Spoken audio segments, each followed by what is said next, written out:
Today we are making pulled beef tacos. I've got a 3-pound roast and it's still frozen. Okay, if you're gonna use meat that's not frozen, you're gonna about as half as much cooking time, right? So then into the Instapot, we're also gonna put 1 cup of water, put the lid on it, seal the valve, let this cook for an hour and a half. So I cooked this actually I think it's closer to 3.5-pound roast.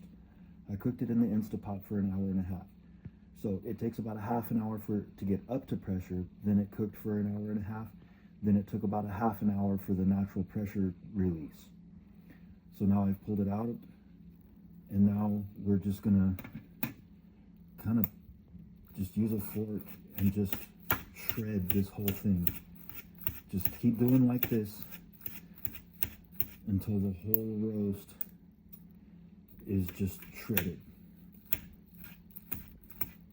So it's going to take a little bit, but just keep going until the whole roast is shredded, and then we'll go on with the next step from there.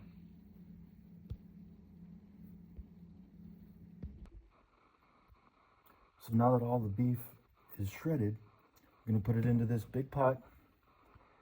Going to put in enough taco seasoning. Right, like I said, this is about 3.5 pounds of meat, so I'm putting in enough taco seasoning for about 3.5 pounds. Now, exactly how much taco seasoning you use is going to depend on whether or not you've got store-bought taco seasoning or homemade. If it's homemade, it's probably just herbs and spices, so it's going to have less volume than the store-bought, which is probably going to have some maltodextrin or cornstarch or something like that as a thickening agent, so that it actually makes a little bit of a sauce. Then we're going to pour in about 1 cup of the drippings from the bottom of the Instapot. You could also use 1 cup of water, but I find that the drippings, which is basically beef broth, is going to have a much better flavor. Now we're going to heat this and stir it until it's nice and hot, and then we're going to get ready to serve it.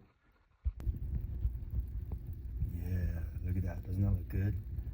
Now it's all hot, saucy, spicy. Now we're ready to serve. I'm so hungry, it smells so good. So today I've got a soft taco shell tortilla.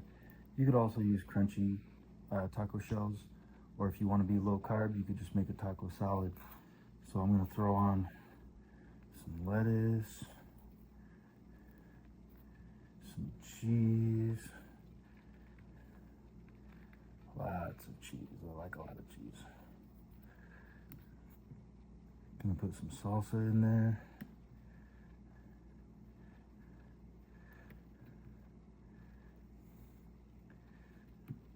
Gonna put some spicy avocado salsa in there. Gonna dump some jalapenos on it. Add whatever taco toppings you like. Undoubtedly, Tiffany's gonna be using some sour cream on hers. And enjoy.